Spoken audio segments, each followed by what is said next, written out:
Hello and welcome back to Vox Terra. If you're a regular viewer of my show, then this headline is probably going to rub you wrong.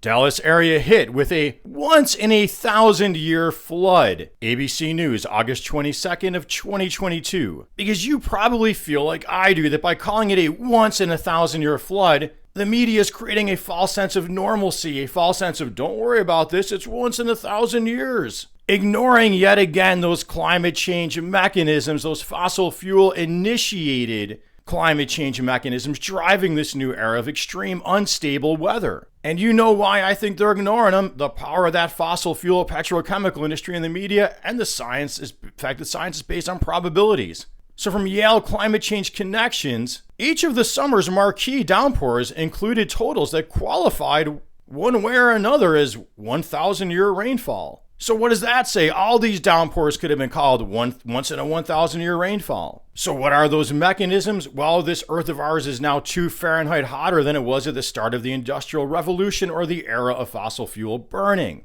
All our weather events are now born out of a hotter planet with a overall moister atmosphere that can just hang on to more moisture. Citing NASA, this additional heat is speeding up our water cycle, and those warmer oceans like in the Gulf region are giving up more moisture. Rain now falls in heavier downpours than it used to. And the atmospheric and oceanic currents are getting weaker, sluggish, out of whack, less stable, because the Arctic, the poles are heating up faster than the rest of the planet due to a process known as Arctic amplification, which you can just think of as commonsensically, as we lose that Arctic ice, less heat is reflected off the surface, more absorbed in the ocean, lose more Arctic ice. So with that more sluggish, out of whack jet stream, weather patterns can just linger in place longer, hot, hot, hot, or dry, dry, dry, or rain, rain, rain. And for those people out there amplifying the idea, which I believe comes out of those distract from the fossil fuel industry think tanks,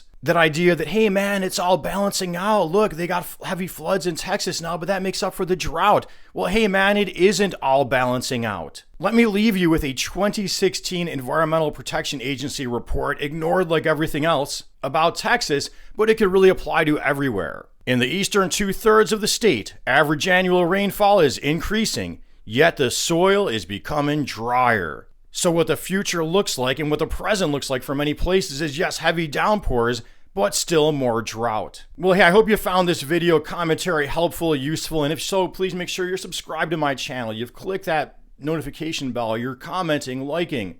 Sincere constructive criticism, welcome, not insincere. You're donating at Patreon. This show is really time-consuming to put together. Thank you, Environmental Coffee House and Bella Grissi. And until next time, and as always, peace be with you.